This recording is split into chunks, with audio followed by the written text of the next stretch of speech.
ఓం అఖండం సచ్చిదానందమవాంగ్మనసగోచరం ఆత్మానమఖిలాధారం ఆశ్రయే అభీష్టసిద్ధయే. గురవే నమః. నిన్న మనం ఎక్కడి దాకా చెప్పుకున్నామంటే ప్రత్యయ ప్రవాహో నిధిధ్యాసనం అని వాక్య సమాప్తి అయ్యే వరకు చదువుకున్నాం. తర్వాత ఇప్పుడు సమాధిర్ద్వివిధ అని మొదలెడుతున్నాడు.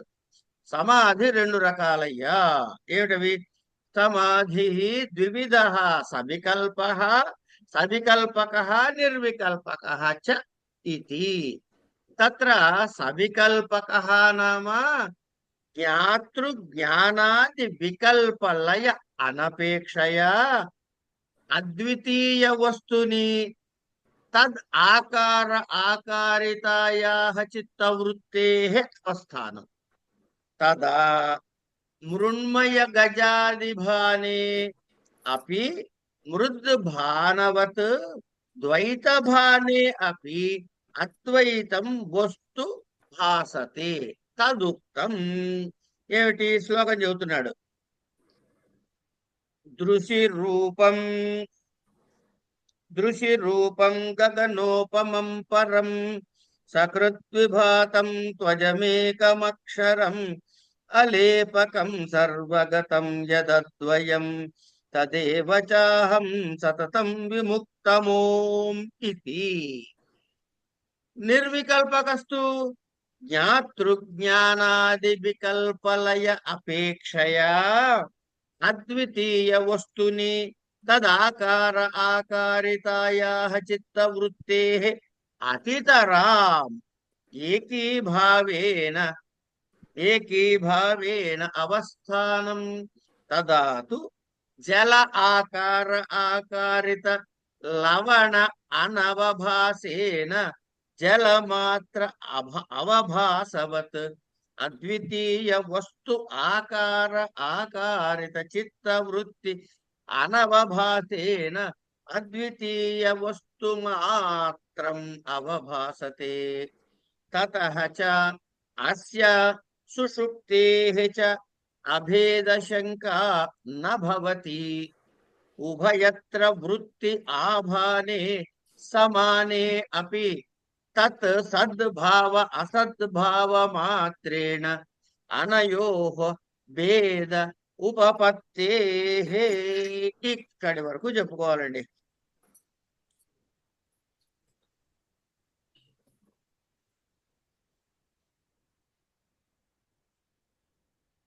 సమాధి రెండు రకాలుగా ఉంటుంది. సమాధి అన్నది రెండు రకాలుగా ఉంటుంది.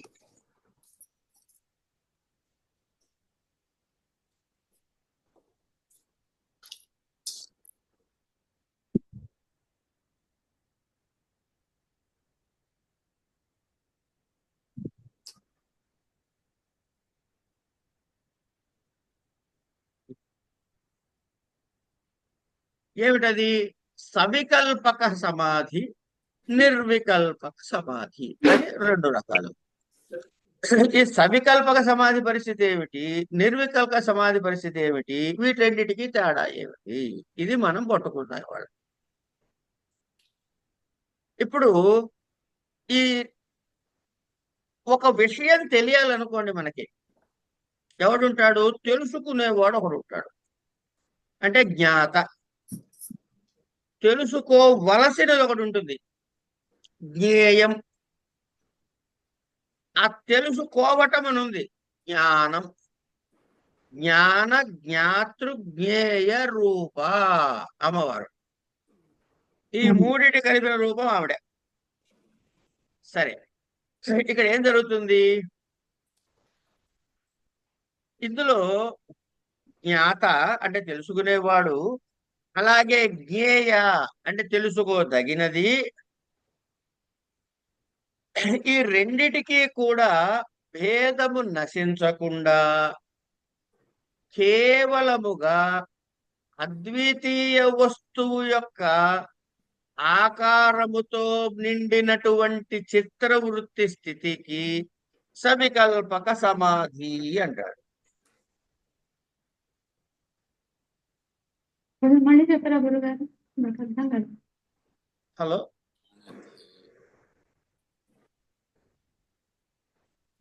చెప్పండి సీత గారు, మీరు ఏదో అన్నారు. అలా కాదండి, నాకు అర్థమైనట్టు అనిపించలేదు, అందుకని మళ్ళీ అయ్యో, చెప్పమంటారు. తప్పకుండా. సవికల్ప సమాధి. ఉమ్. ఇప్పుడు మీకు సవికల్పక సమాధి చాలా సింపుల్ గా చెప్తా తల్లి. వికల్పము అంటే ఏమిటి? అంటే డౌట్ తో ఉన్నది. ఇతరములైన ఉండుట. ఓకే, మనకి ఒక చిత్తవృత్తి ఎలా ఏర్పడుతుందని చెప్పుకున్నాం ఇంతకుముందు. అంటే ఒక దృశ్యాన్ని జ్ఞానముతో చూసిన తర్వాత అదే ఆకారముతో మన చిత్తమునందు దాని నామరూపాత్మకంగా ముద్రితమవుతుంది. దాని చిత్రవృత్తి అనుకున్నావా లేదా? అనుకున్నావా లేదా తల్లి? కాసేపు మనం ఓ మట్టి ఏనుగు గురించి మాట్లాడుకుందాం. ఇప్పుడు మీ చిత్తవృత్తిలో ఏం బొమ్మ ఉంది? మట్టి ఏనుగే ఉంది. దాని పేరేమిటి? మట్టి ఏనుగు. అంతే కదా? అంతేనా కదా అమ్మా? అంతే. రైట్. ఇప్పుడు మనము ఏ స్థితికి వచ్చాము? ఈ పాఠం చదువుకోవడానికి ముందు ఏ స్థితిలో ఉన్నది బుర్ర అంటే, ఉన్నది అన్నీ లేవు, జగత్తంతా లేదు, కేవలము పరమాత్మ చైతన్యమే ఉన్నది అనే కదా స్థితికి వచ్చాం. అంటే మన బుర్రలో చిత్తవృత్తులన్నీ కూడా ఇందులో లైవ్ అయిపోయినాయి. కేవలము పరమాత్మ చైతన్యమే తానై ఉంది. అప్పుడు అహం బ్రహ్మాస్మి స్థితి అన్నాడు. అంటే ఆ స్థితి నేనే బ్రహ్మమని చైతన్యం తెలుసుకోవడం, అది అల్టిమేట్ స్టేజ్. అవును. దానికి ఎట్లా జరుగుతుంది, ఆ స్టేజ్కి ఎట్లా ఎంటర్ అవుతాం అన్న విషయం చెబుతున్నాడు. ఓకే, ఇప్పుడు ఇక్కడ ఏం చెప్తున్నాడు? సమాధి అంటే మీరే పరమాత్మ చైతన్యము అని తెలుసుకునేటటువంటి స్థితికి వెళ్ళటానికి, ఉండటానికి, ఆ స్థితిలో ఉండటానికి దానికి సమాధి అని పేరు పెట్టండి. ఇది 2 రకాలు. అంటే ఒకటి సవికల్ప సమాధి, రెండవది నిర్వికల్ప సమాధి. అంటే ఏం లేదు, వికల్పము కలిగినది, వికల్పములు లేనిది. ఏమా ఇది ఎంతవరకు అర్థమైందా? రైట్. ఇప్పుడు మీరు ఒక జ్ఞాత అంటే తెలుసుకోదగిన వారు. తెలుసుకోవలసినది ఏమిటి? అదేదో మట్టి వేణుగు. ఇప్పుడు మీ చిత్తమునందు ఏ ఇంప్రెషన్ ఉంది? మట్టి ఏనుగు బొమ్మ ఉంది. అంతే కదండి? ఈ బొమ్మ ఎలా ఏర్పడింది అంటే ఇక్కడ ఉన్నదాంతో ఏర్పడలేదు, అది గుర్తుపెట్టుకోండి. అక్కడ ఉన్నది అని మీరు ఏదనుకుంటున్నారో దాంతో ఏర్పడింది. ఇది చాలా మైన్యూట్ డిఫరెన్స్. ఇప్పుడు మీరు ఏనుగును చూస్తే ఏనుగు బొమ్మ చిత్తవృత్తిలో పడింది అన్నారు కదా. ఏనుగును చూస్తే పడలే, ఏనుగుని చూసి అది ఏనుగు అని మీరు అనుకున్నారు కాబట్టి పడింది. అది ఎట్లాగండి అంటే వేలు కొరుక్కోకండి. రజ్జు సర్ప భ్రాంతి. మీరు చూస్తున్న దేన్ని? బుర్రలో పడ్డ ఇంప్రెషన్ ఏమిటి? సర్పం లేదుగా. అంతే సార్, సర్పం కూడా ఒకసారి ముందు చూసి ఉంటేనే అది ఆ భ్రాంతి వస్తుంది కదండి. అది తర్వాత విషయం, అది దాని లక్షణాల తర్వాత మాట్లాడదాం. ముందు చూడటం చూడకపోవడం అనే విషయాలు తర్వాత మాట్లాడదాం. మీ బుర్రలో పడ్డది ఏమిటి? సర్పం. అంటే ఏమిటనమాట? ఉన్నది మీరు చూసింది పడట్లే, మీరు చూశాను అనుకుంటున్నది చిత్తంలో పడుతుంది. ఇంతవరకు ఓకేనా? రైట్. ఇంతవరకు ఓకేనా? ఓకే అండి. ఇప్పుడు అనంతకృష్ణ గారు సీత గారు ఇద్దరు ఉన్నారు. ఉమ్, జ్ఞాని గారు సీత గారు, అజ్ఞాని అనంతకృష్ణ. ఉమ్, అలాగే. వీడి బుర్రలో ఏనుగు బొమ్మ పడుతుంది. ఉమ్, సీత గారి బుర్రలో ఏనుగు బొమ్మ రూపములో ఉన్న మట్టి ముద్ద పడుతుంది. ఉమ్, ఉమ్. మీకేం కనపడుతోంది? మట్టి కాదు, మట్టితో చేసిన ఏనుగు. మీకు ఏం కనపడుతోంది? నాకంతా మట్టే కనిపిస్తుంది. నా తల్లే, మీకు ఏనుగు బొమ్మ కనపడుతుంది. మట్టితో చేసిన ఏనుగు బొమ్మ కనపడుతోంది. ఉమ్, మీరు ఏ విధంగా అర్థం చేసుకుంటున్నారు? మట్టి ముద్దగా అర్థం చేసుకుంటున్నారు. ఉమ్, అవునా కదా? ఉమ్. అవునా కదా అమ్మా? అవునవును. ఉమ్. ఉం. కనుక ఇక్కడ ఒకటి ఉందా, రెండు ఉన్నాయా? మట్టి ఒక్కటే. ఉంది, మట్టి కూడా ఉంది. ఆ, ఆ స్టేజ్ లో ఎన్నున్నాయి? ఉన్నప్పుడు రెండు. ఆ, ఎన్నున్నాయి? రెండు ఉన్నాయి. కానీ నిజానికి ఉన్నదని ఒకటే అని మీకు తెలుస్తుందా లేదా? అవును, తెలుస్తుంది. రెండు ఉన్నప్పటికీ ఆ రెండు ఒకటే అని తెలిసింది మీకు. ఆ, ఏమండి? అవును. అది అట్లాగే ఎలాగైతే ఏనుగు మట్టితో చేసిన ఏనుగు యొక్క బొమ్మ చూసినా కూడా మీకు చిత్తములో మట్టే పడుతోంది గాని ఏనుగు పడట్లే. రెండు ఉన్నా కూడా ఒకటిగానే ద్యోతకం తెలుస్తోంది, మీకు అనుభవంలోకి వస్తుంది. రెండు ఉన్నా, ద్వైతము ఉన్నా, అద్వైత వస్తువు, అద్వైతమైనటువంటి వస్తువు, అద్వితీయమైన వస్తువే మీకు ప్రతీతి కలుగుతోంది. ఉమ్, కరెక్ట్. అంటే అది అర్థమైందా అల్టిమేట్ కాలేదా? స్టేజ్. కరెక్ట్.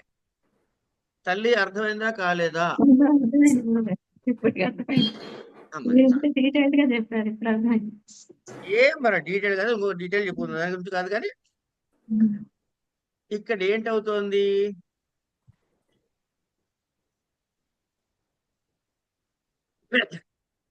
మనకి ఇక్కడ ఒక శ్లోకాన్ని ఇచ్చారు. ఉమ్, ఏం శ్లోకం ఇచ్చారు అంటే, ఏ శ్లోకం ఇచ్చారమ్మా? ఆ దృశి స్వరూపం గగనోపమం పరం సకృద్విభాతం త్వజమేకమక్షరం అలేపకం సత్వగతం యదద్వయం తదేవ చాహం సతతం విముక్తమోం అని కనపడింది. అంటే దృశ్య రూపములో అనే దానిలో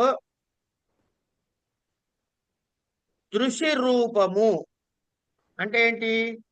చైతన్యము. దీన్ని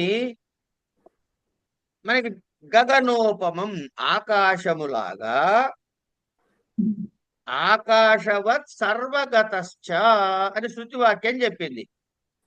ఇక్కడ ఏం చెబుతున్నారంటే, ఆకాశం ఎట్లాగైతే సర్వగతమో ఈ చైతన్యము కూడా సర్వగతమే. అంటే మాయకు అతీతమైనటువంటిది.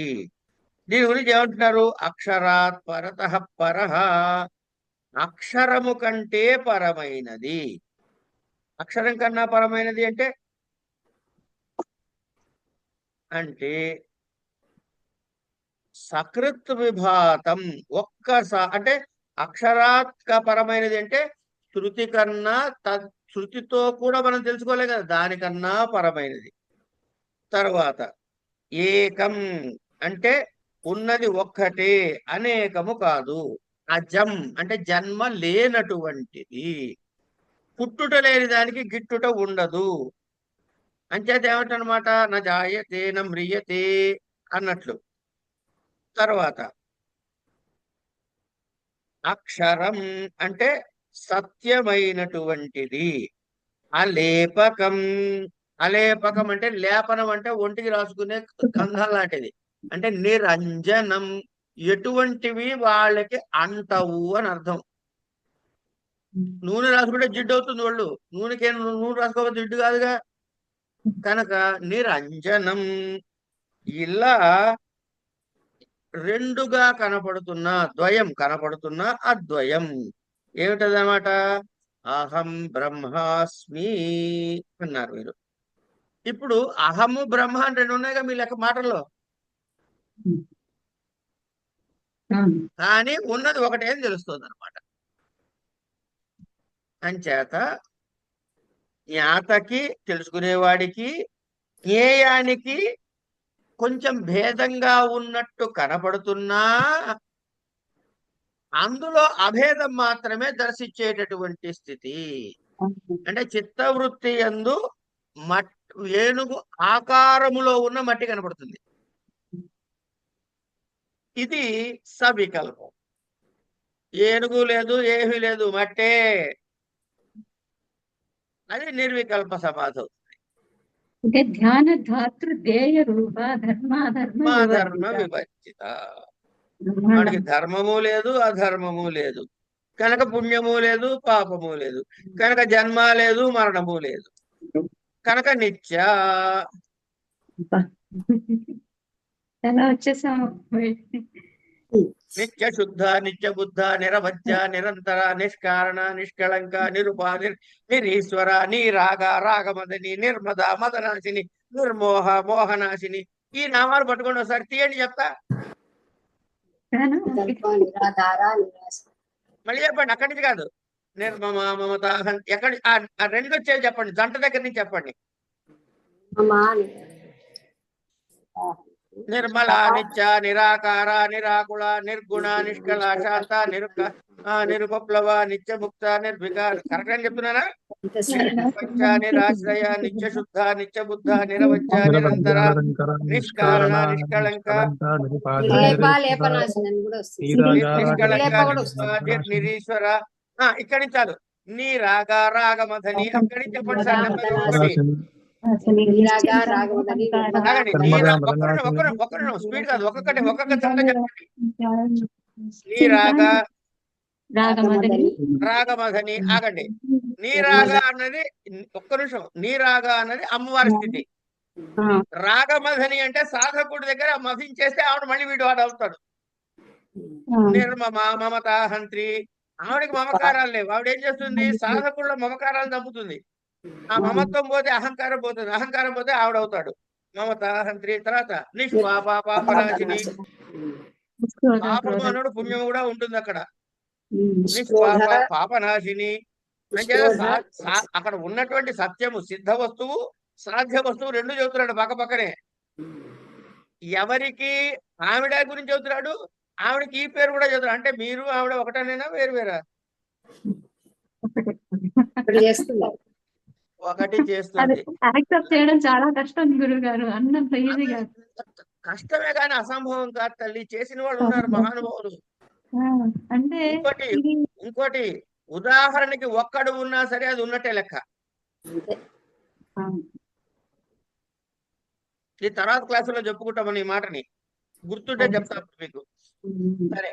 నిర్మద, మదనాశిని, నిర్మమ, మమతాహంత్రి, నిష్పాప, పాపనాశిని, నిష్క్రోధ, క్రోధశమని, నిర్లోభ, లోభనాశిని, నిస్సంశయజ్ఞ, సంశయగ్ని, నిర్భవ, భవ, పుట్టుక లేనిదానా, భవనాశిని. నాకు మృత్యువు లేకుండా చేసి అమృతత్వాన్ని ప్రసాదించే తల్లి. ఇంతనా సరే ఇంకేమైనా ఉన్నాయా? మర్చిపోయానా? వరసక్రమం అట్లాగే. శర్మ గారు అంటే నిత్యం నోట్లో తిరుగుతుంటుంది కదా, అందుకని. శివ పార్వతులు ఏకమైన రూపం అంతే. అంతే. సరే అండి, ఎలా కనెక్ట్ చేసుకుంటే బ్రహ్మాజీ శర్మ గారు.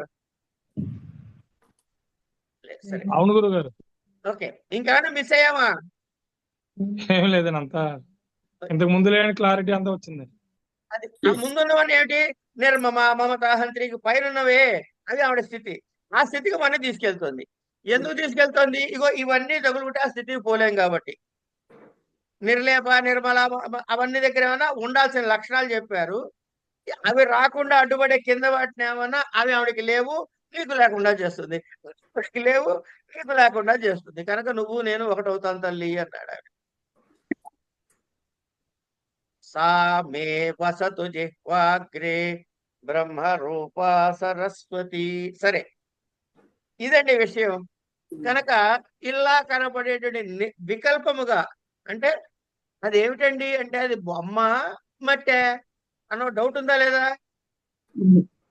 అందుకని వికల్పముతో ఉందా, వికల్పము లేకుండా ఉందా? వికల్పంతోనే ఉంది. వికల్పముతో అంటే ఏమంటారు? సవికల్పము అంటారు. లేకపోతే నిర్వికల్పం. లేకపోతే నిర్వికల్పము అంటారు. అప్పుడు అక్కడ మట్టి లేదు, ఏనుగు లేదు, తొండ లేదు, మట్టి లేదు, కేవలం మట్టే. ఇది నిర్వికల్ప. కరెక్ట్ సమాధి స్థితి అది. ఈ నిర్వికల్ప సమాధి స్థితి అంటారు. అంటే అప్పుడు ఏమైంది? జలము ఆకారములో ఉండి జలములో ఉన్నటువంటి ఉప్పు బొమ్మ గనక లోపల పడితే జల మాత్రమే ప్రతీతి అవుతుంది గాని తెలియదు. బ్రహ్మము నీకు ప్రతీతి ఎలా కాదో అద్వితీయ వస్తువైన బ్రహ్మము కూడా ఆకారముగా మనకి బుర్రలో ఇంప్రెషన్ అయ్యి ప్రతీతి కాదు. అద్వితీయ వస్తు బ్రహ్మ మాత్రము, ఆ ప్రకాశం మాత్రమే మనకి అవగతం అవుతుంది. ఏమండి నాకు నిద్రపోయినప్పుడు కూడా ఏమీ తెలియట్లేదండి అంటే అది ఇది ఒకటి కాదు నాయన అన్నాడు ఆయన. చాలా స్పష్టంగా వీళ్ళు అడిగారు. వాళ్ళు తప్పు లేకుండా అడిగారండి. మహానుభావులు మన యందు కారుణ్యంతో అడుగుతారు ఇవన్నీను. వాళ్ళకి తెలియక కాదు. అవును. ఏమిటి ఏమని అడిగారు అంటే తతశ్చాస్య సుషుప్తేశ్చ భేద శంకా నభవతి ఉభయత్ర వృత్య భావే సమానేపి. రెండు చోట్ల ఏ వృత్తులు చిత్తవృత్తులు లేకపోయినా సమానమైనప్పటికీ తత్ సద్భావన సద్భావ మాత్రేణ ఒకటి నిజమైనది, ఒకటి అబద్ధమైనది. సద్భావన అసద్భావన వల్ల ఈ రెండిటికి తేడా ఉందిరా నాయన అని చెప్పాడు. చెప్పిన తర్వాత ఏం చెబుతున్నారండి? మనం ఏం చదువుకోవాలి ఇప్పుడు? ఇంకా అస్యాంగాని ఇక్కడికి వస్తున్నాం.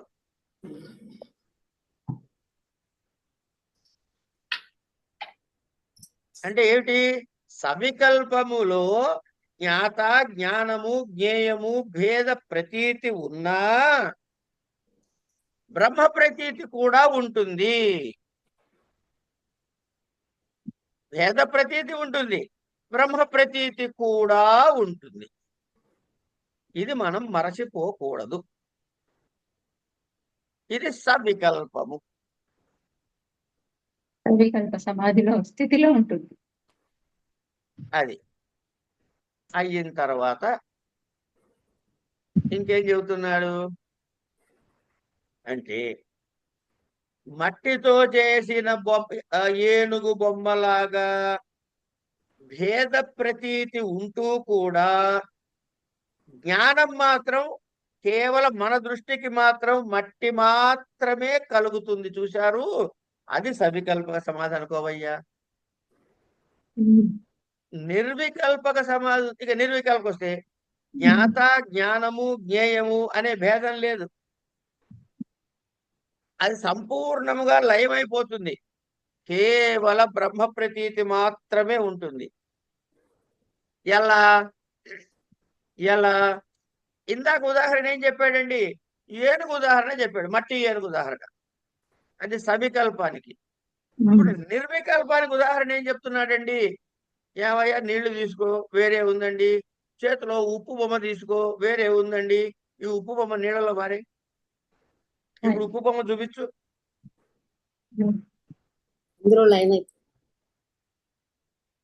అంచేత ఉప్పు నీళ్లలో బాగా కలిగిపోయిన తర్వాత ఏకాకారం అయిపోయింది. కేవలం జల రూపమే కనపడుతుంది. జల రూపములో బ్రహ్మము యొక్క ప్రతీతి మనకు కలుగుతుంది. అందుకే అన్నాడు ఆయన మహానుభావుడు, నారాయణ నీలీల నవరస భరితం అని. ఏమండి ఈ ఏమండి బాగానే ఉన్నాయి మీరు చెప్పింది. ఈ సుషుప్తిలో కూడా నాకు ఏ వృత్తులు లేవండి, సంపూర్ణంగా అభావ స్థితే ఉందండి అంటే ఓ నేను అలా ఉంటుంది. కానీ ఇక్కడ అంతఃకరణము తనకి కారణభూతమైన అజ్ఞానములో లయమయ్యి అంతఃకరణం ఉంటుంది. మళ్ళీ మెళుకొస్తుంది చూడు, ఈ లయమైంది మళ్ళీ బయటకు వస్తుంది. కానీ నిర్వికల్పక సమాధిలో నీళ్లలో కలిసిపోయిన ఉప్పులాగా ఇక్కడ బ్రహ్మతోటి తాదాత్మ్యాన్ని చెందుతారు. ఆభాస కాదు, ఇక్కడ ఆభాస లేదంటే సత్తు అసత్తు యొక్క తేడా అని చెప్పడం కోసం అంటే అన్నమాట. డౌట్ లేని స్థితి కూడా అంతే కదండి. అంతే. ఇప్పుడు దాని తర్వాత విషయాన్ని చెప్పుకున్నాడు. ఏమిటి? అస్యాంగాని అని. అస్య అంగాని, ఇక్కడి నుంచి చూడండి ఏమిటి రావాలట మీకు? సవికల్పక నిర్వికల్పక సమాధులు ఎలా వస్తాయి, అంతే కదా మా ప్రశ్న. ఇక్కడ ముందు ఒక విషయాన్ని చెప్పాలి. ఈ తర్వాతి వాక్యం చదవటానికి ముందుగా ఒక వాక్యాన్ని చెప్పాలి.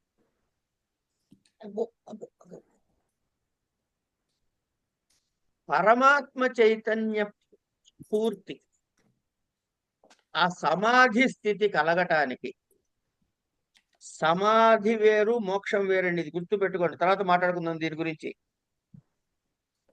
సమాధి వేరు మోక్షం వేరు, దానికి దీనికి చిన్న తేడా ఉంది. ఆ చిన్న తేడా తర్వాత చెప్తా, ఇప్పుడు చెప్పరు. ఏమండి?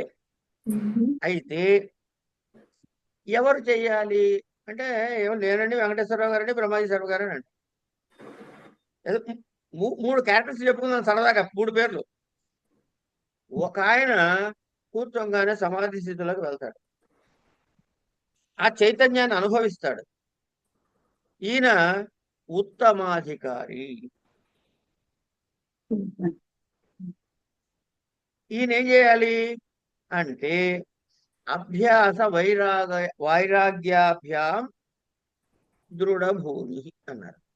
అంటే ఆయనకు ఆ సమాధి స్థితిలో ఉండటం అన్నది అభ్యాసము చేత, అచంచలమైన వైరాగ్యము చేత సిద్ధిస్తుందయా, దృఢపడుతుంది అని చెప్పారు.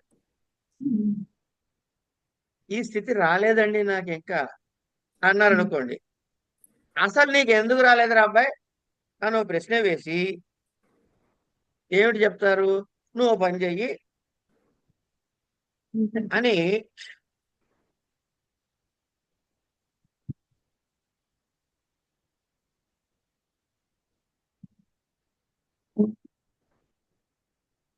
తప్పు.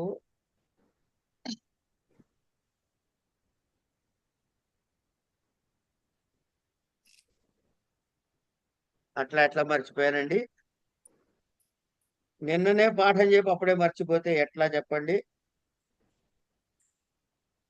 తపస్వాధ్యాయేశ్వర ప్రణిధానాన్ని, అది తపస్సు, స్వాధ్యాయము, ఈశ్వర ప్రణిధానము అని 3 ఎలిమెంట్స్ చెప్పి వీటి ద్వారా మనసుని కంట్రోల్లోకి తెచ్చుకుంటాం. అప్పుడు వాడు మళ్ళీ సమాధి స్థితికి వెళ్ళే స్థితికి వస్తాడు, ఉత్తమాధికారి స్థితికి వస్తాడు. మనకు అంత సీన్ కూడా లేదు సార్ అన్నాను అనుకున్నా లాంటి వాడు. అయితే నువ్వు పని చేయరా అబ్బాయి, నువ్వు మందాధికారివి, నువ్వు పని చేయి, జాగ్రత్తగా అష్టాంగ యోగం సాధన చేయి, అప్పుడు దీని దగ్గరకు వస్తావు, ఇది వచ్చిన తర్వాత అటు వెళ్దుగాని అంటాడు. మీకు ఈ మాట బాగా అర్థం కావాలంటే సవికల్పక నిర్వికల్పక సమాధులన్నది అన్న స్థితి అన్నది కాసేపు శంషాబాద్ దగ్గర నుంచి ప్రారంభమవుతున్న బెంగళూరు హైవే అనుకోండి. ఏమండి? ఒక ఆయన ఇళ్ళ శంషాబాద్ లోనే ఉంది, ఆయన హైవే ఎప్పుడు ఎక్కుతాడు? వెంటనే ఎక్కేస్తాడు కదా సీతగారు, అంతేనా కదా? ఇంకోడు అక్కడ లేడు, ఎక్కడున్నాడు? ఏ అత్తాపూర్లోనో ఎక్కడో ఉన్నాడు. వాడేం చేయాలి అప్పుడు?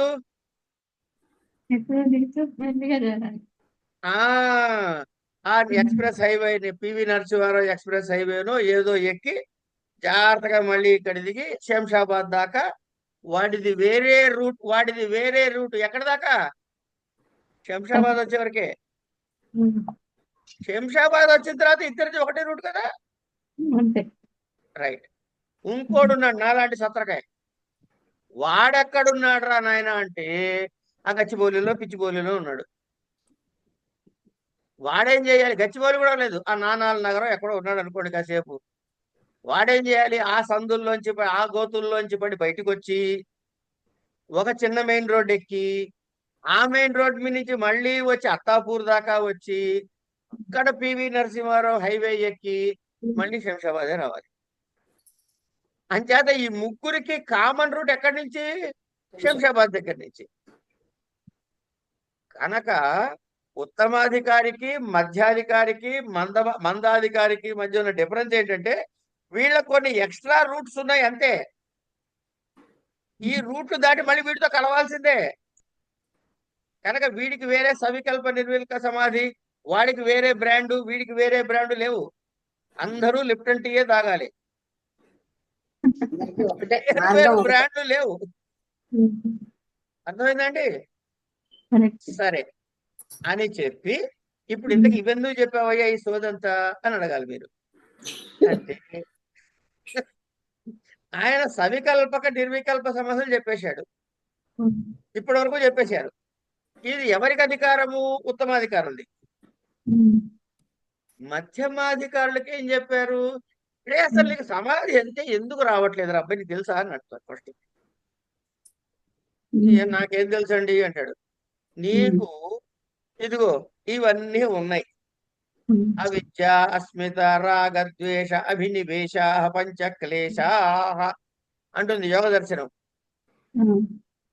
ఓకే, ఆ 5 రకాలైన అవిద్యలు, అవిద్య ఇది కొట్టు అజ్ఞానమే కదండి. యా, ఈ అజ్ఞానం యొక్క ఐడెంటిటీ చేసి దీని కష్టాలు ఎందుకు కలుగుతున్నాయి అని ఐడెంటిఫై చేయాలి. ఓ డాక్టర్ దగ్గరికి వెళ్తారు మీరు, వెళ్ళి ఏం చేస్తారండి? ఫస్ట్ డాక్టర్ దగ్గరికి వెళ్ళగానే నాకు ఫలానా జబ్బు నాకు ఎందుకో అండి తల తిరుగుతున్నట్టుంది పొద్దున్నే లేస్తూనే అంటారు. అంటే డాక్టర్ గారు ఓసారి చెయ్యిటి అమ్మా అని బీపీ చూసి అబ్బో 140 ఏదో ఉందండి అంటాడు. ఆయన ఏదో 160/100 ఏదో చెబుతాడు. ఇప్పుడు డాక్టర్ గారు చేస్తున్న ప్రక్రియని జాగ్రత్తగా గమనించండి. ముందు మీరు డాక్టర్ దగ్గరికి వెళ్ళారు, నాకు తల తిరుగుతోంది అన్నారు, చెయ్యిటి అన్నాడు, బీపీ చూశాడు. తర్వాత ఏం చెప్పాడు? ఇప్పుడు మీరు తల తిరగటం తగ్గాలి అంతే కదమ్మా, సరే అయితే ఈ మాత్ర వేసుకో అని రాసిస్తాడు. ఎన్ని స్టెప్పులు అయినాయి ఇక్కడ? 4 స్టెప్పులు అయినాయి. ముందు రోగము, రోగ కారణము, రోగము లేని స్థితి ఏమిటో చెప్పుకోవడము, అది ఎలా సాధించాలో చెప్పాడు. ఇంతేనా? ఇగో మన సాధన కూడా అంతే అండి. ముందేం చేయాలి? అసలు నాకు సమాధి స్థితి రాకుండా అడ్డుపడుతున్న కష్టాలు, క్లేశాలు ఏమిటి? ఏబిసిడి అయిపోయింది. ఏబిసిడి అయిపోయిన తర్వాత దీనికి కారణాలు ఏమిటి? నేను, నా ఇల్లు, నా సంసారం, నా భార్య, నా మొగుడు, నా పిల్లలు, నా ఆస్తి, నేను యజమానిని, ఇదే గోల. అంటే మనం బొమ్మ వేసుకున్నాం, సాంఖ్యకారికల బొమ్మను వేసుకున్నాం, గుర్తుందా? పురుషుడు పైన గీత గీయండి, గీత కింద అని. గుర్తుందా ఇవి? భగవద్గీతలో చెప్పారు. ఆ గీత పైన ఉన్నవాడు పురుషుడు, గీత కింద ఉన్నవని జడములు. గీత పైనది చైతన్యము, గీత కింద ఉన్నది జడము. ఈ పైన చైతన్యం ఏమనుకుంటోంది? ఈ జడం చేసే పనులని నేనే చేస్తున్నా అనుకుంటోంది. ఈ జడం ఏమనుకుంటోంది? నేను చైతన్యుడిని అనుకుంటుంది, ఎందుకంటే దాని పక్కగా ఉంది కాబట్టి. ఇప్పుడు మ్యాగ్నెట్ ఉందమ్మా, అది కదలదు పెట్టదు, కానీ ఇనం ముక్క పక్క నుంచి పడుతుంది అనుకో, అది ఓ ఆవేశపడిపోయి అటు ఇటు తిరిగేస్తుంటుంది ఆ ఇనం ముక్క. ఇది ఏమన్నా అన్నా దాన్ని అసలు పట్టుకోవడానికి. అలా. కానీ ఆ జడమైన ఇనప ముక్క ఏ విధంగా ఈ చైతన్యమైనటువంటి ఇనప దాంతో తరుగుతుందో, అలాగే జడమైన ఈ ఈ పదార్థాలని, చేతులు, ముక్కులు, జ్ఞానేంద్రియ, కర్మేంద్రియ ఇత్యాదులు, ఇవన్నీ కూడా నేనే చైతన్యం అనుకునే భ్రమలో ఉన్నాయి. వాడు ఆ చైతన్యము ఈ చేసే చచ్చేవన్నీ జ్ఞానేంద్రియ, కర్మేంద్రియాలు కూడా నావే, నేనే చేస్తున్నాను అనుకుంటున్నాడు. నేను వీటికి యజమానిని అనుకుంటాను, నువ్వు వేర్రా నాయన అని తెలియట్లే ఆయనకి. కనుక ఈ స్వస్వామి భావము ఇట్లాంటి అనేక కారణాల వల్ల నాయన నీకు సమాధి స్థితి కలగట్లేదు అని కారణాలు చెప్పారు. క్లేశాలు చెప్పారు, క్లేశ కారణాలు చెప్పారు. అంటే తలకాయ తిరగడం చెప్పాం, ఎందుకు తిరుగుతుందో చెప్పాడు. ఇప్పుడు నీకేం కావాలి? నాకు సమాధి స్థితి కావాలండి. తిరగడం సరే, అయితే ఏం చేయాలి దానికి? మరి దానికి ఏం చేయాలి నువ్వు అంటే, ఇగో ఇది వేరు అది వేరు అని తెలుసుకోరా అన్నాడు. అంచేత మట్టి ముద్ద వేరు కానీ అది ఏనుగు కాదురా నాయన అని తెలుసుకోవాలి. ఇది మధ్యమాధికారికి ఇచ్చినటువంటి ప్రోటోకాల్. అప్పుడు వాడికి ఏం జ్ఞానం కలుగుతుంది అంటే, జీవుడు వేరు అంటే పురుషుడు వేరు, ప్రకృతి వేరు, చైతన్యము వేరు, జడము వేరు అనే జ్ఞానం కలుగుతుంది. చైతన్యము జడము వేరు వేరు అనే జ్ఞానము కలగటమే వివేక ఖ్యాతి అంటారు. వివేక ఖ్యాతి. ఈ వివేక ఖ్యాతి కలిగితే అంటే ఏం తెలుసా అండి? ప్రతాపూర్లో రైలు ఎక్కి శంషాబాద్ దగ్గర ఫ్లైఓవర్ దిగినట్టు ఇక్కడి నుంచి వీడు సమాధి స్థితికి రెడీ అయిపోయాడు. అంటే మనకు అంత సీన్ లేదు సార్, రావట్లేదు అని అనుకోండి. అయితే కంగారు పడకు, నీకు జ్ఞానేంద్రియాలు సరిగ్గా పనిచేసి రావట్లేదు, నీ కంట్రోల్లో లేవు. కర్మేంద్రియాలు నీ కంట్రోల్లో లేవు కనుక ముందు వాటిని తెచ్చి కూర్చోబెట్టే ప్రయత్నం చేద్దాం. కనుక నాయన నీకు అష్టాంగ యోగం చెబుతా అంటాడు. అని 8 రకాలైన అంశాలతో ఉంది కాబట్టి దాని పేరేంటండి? విడగొట్టి చెప్పండి. అష్టాంగ యోగం. అంగయోగం, మెయిన్ యోగం కాదు ఏంటండి, అది మెయిన్ యోగం కాదు. మెయిన్ యోగం ఏమిటి అంటే సవికల్ప నిర్వికల్ప సమాధి సాధించడమే మెయిన్. ఇది అంగయోగం. అయితే మరి ఇవన్నీ చెప్పకుండా డైరెక్ట్గా ఇదెందుకు చదువుతున్నాండి వేదాంత సారంలో, ఇది తెలియదంటారా అంటే, నాయన ఇది ఎవరి చదివినా అర్థం కావాలి కాబట్టి ఇక్కడి నుంచి మొదలెట్టిస్తే ప్రతి వాడికి తేలిక ఉంటుందిగా. ఏమొచ్చినా ఒకసారి 3 రకం చదువుకుని మళ్ళీ లెక్కలు చేసుకుంటే బెటర్ కదా. అందుకని అస్య అంగాని అని మొదలెట్టాడండి.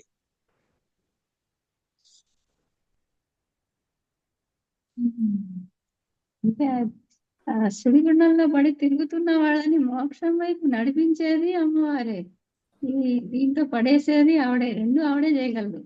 ఆవిడ కాళ్ళు అంతే. పట్టుకోవాలి. మనమే పడేస్తాం, మనమే పడతాం. అంతే, ఏమీ అనుమానం లేదు. అంతే, సుంతైన నువ్వు వింత లేదు, అది అంతే. సరే ఏమండి? అంటే ఆ ఎరుక కలిగించేది ఆవిడే. ఆ తిరోధాన్ని కలిగిస్తారు. ఎలా తిరుగుతూ ఎన్నాళ్ళు తిరుగుతావురా చాలు అని. రైట్. ఇప్పుడు తర్వాత వాక్యం చదువుకుందాం. అస్య అంగాని అస్య అంగాని యమ నియమ ఆసన ప్రాణాయామ ప్రత్యాహార ధారణ ధ్యాన సమాధయ ఇహ ఒక్కటి చెబుతున్నాడు. మీరు గమనించండి, ముందు డెఫినేషన్ ఇచ్చేశాడు. ఏమని? అష్టాంగాలు అన్నాడు.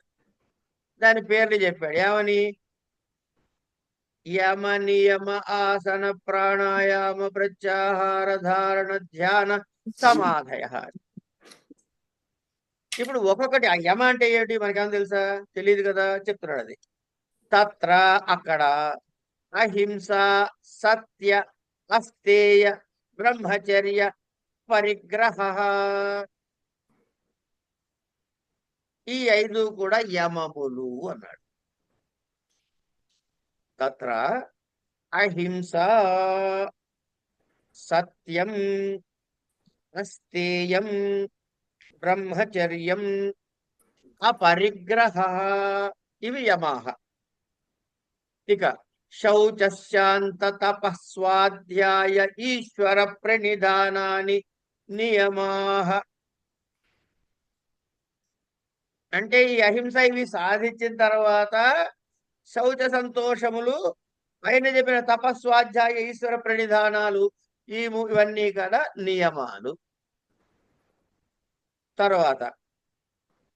తర్వాత ఆసనం అంటే ఏమిటి? కరచరణాది సంస్థానం విశేష లక్షణాని పద్మ స్వస్తికాదీని ఆసనాని. ఏమండి ఆసనం ఏంటంటే పద్మాసనము స్వస్తికాసనం ఇవన్నీ ఉన్నాయి కదయ్యా, అయ్యో అదే ఆసనము అన్నాడు ఆయన. ఇక అదే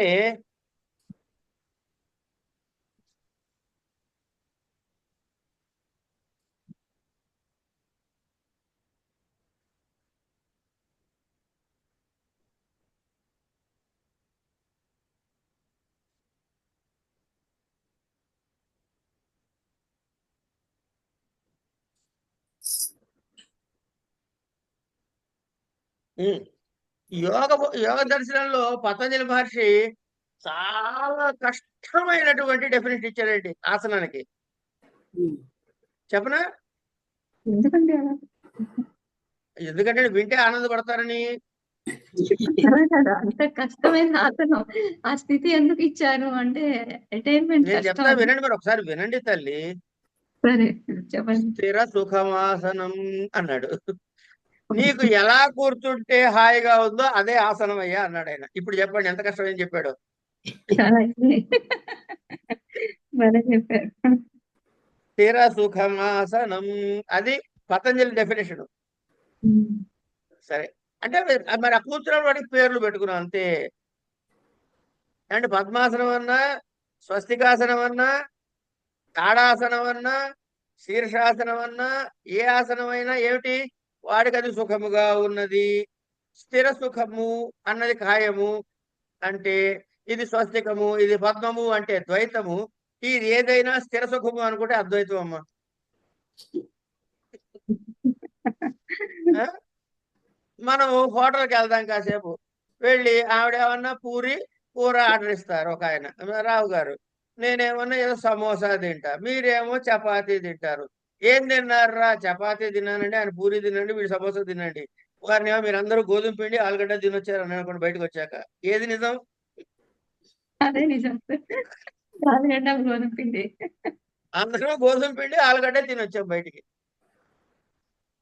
అంటే చూపు అమ్మ, చూపు, ఆ అవగాహన ప్రధానం ఇక్కడ. అది దేన్ని లక్షిస్తున్నామో తెలిస్తే ఒక్కసారి గమనించండి. ఎప్పుడైతే ఈ స్థితికి వచ్చారో మీకు మోక్షం వస్తుందో లేదో నాకు తెలియదు, కానీ మనశ్శాంతి మాత్రం ఖచ్చితంగా వచ్చి తీరుతుంది.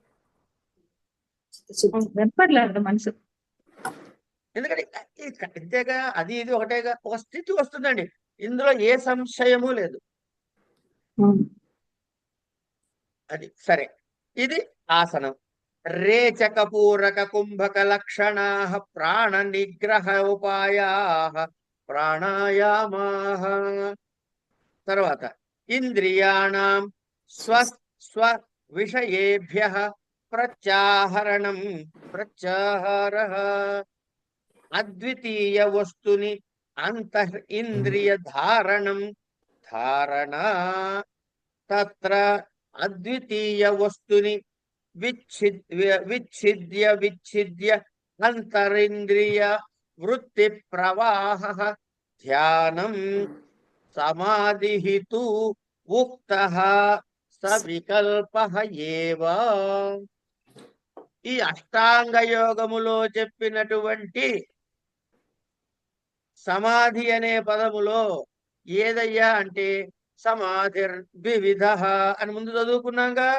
సవికల్పక నిర్వికల్పక అని. మరి ఈ సమాధికి ఏం పేరు పెట్టాలయ్యా అంటే దీన్ని సవికల్పక సమాధి అనుకోవయ్యా అన్నాడు.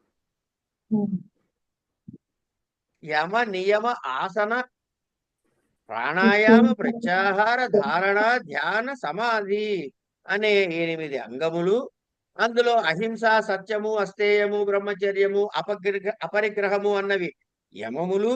శౌచ, సంతోష, తపస్వాధ్యాయ, ఈశ్వర ప్రణిధానాలు అన్నవి నియమాలు. చేతులు కాళ్ళు సుఖంగా కూర్చునేందుకు వీలుగా ఉండేటటువంటిది బాధకము కానటువంటిది పద్మాసనము, స్వస్తికాసనం ఇత్యాది ఆసనము. రేచక పూరక కుంభకాలతో చేసేటటువంటి రకరకాల నియంత్రణ ఏదైతే ప్రాణాయామము. తన విషయాల వైపు కన్ను చూడటానికి, చెయ్యి పట్టుకోవడానికి, నాలుక లాగి తినటానికి, ముక్కు వాసన చూడటానికి, ఇట్లా ఏ ఏ ఇంద్రియాలు వాటి వాటి పనులు చెయ్యకుండా లోపలికి లాక్కోవటం ప్రత్యాహారము. ఓకే, ప్రత్యాహారము. తర్వాత అద్వితీయమైన బ్రహ్మ పదార్థము, ఈ మనసు, బుద్ధి, చిత్తము ఇట్లాంటి వాటిని నియంత్రించి కూర్చుని వాటి మీద పెట్టడం అనేది ధారణ. ఈ అంతరింద్రియాలు అంటే మనసు, బుద్ధి ఇత్యాదులతో చతురు ఉన్నాయి కదా, అంతఃకరణ చతుష్టయం, వాటిని ఆపి అద్వితీయ బ్రహ్మమునందే మనసుని ప్రవర్తింపజేయడం అను ధ్యానము. ఇక సమాధి అంటే నీకు కలిగేటటువంటి స్థితి, అది సవికల్పకమైన సమాధి అని వీటి లక్షణాల్ని చెప్పారండి. ఇక ఒక్కొక్క దానికి ఏమిటి విశేషాలు ఎందుకున్నాయి అని అంటే, ఇవన్నీ కూడా పతంజలి యోగ సూత్రాల్లో ఉన్నటువంటి సాధన పాదములో 33వ సూత్రము నుంచి 55వ సూత్రం వరకు దీని గురించి చెప్పారు. అది తర్వాత విషయాలు, అది ప్రస్తుతానికి మనకు అక్కర్లేదు, ఇక్కడ దాని అవసరం లేదు కనుక ఇది ఇట్లా. ఇది అయిన తర్వాత అంటే ఏదయిన తర్వాత, సవికల్పక సమాధి స్థితి చేరిన తర్వాత ఏమిటవుతుందయ్యా? ఏం చేయాలండి? బెంగళూరుకు బయలుదేరారు, మనం అందరం కలిసి శంషాబాద్లో కలిసాము. ఏం చేయాలి? కర్నూలులో ఆగిపోదామా, బెంగళూరు దాకా వెళ్దామా?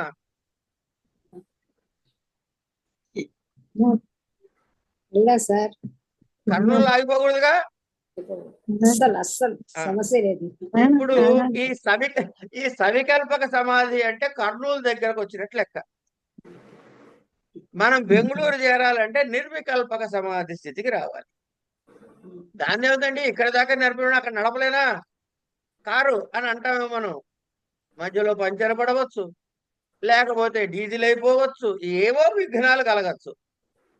అంటే సవికల్పక నుంచి నిర్వికల్ప సమాధి స్థితి పొందే మధ్యలో కొన్ని విఘ్నాలు కలిగే అవకాశం ఉన్నది.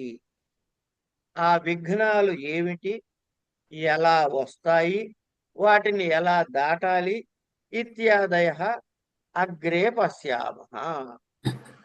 ఇక్కడికి ఇవాళ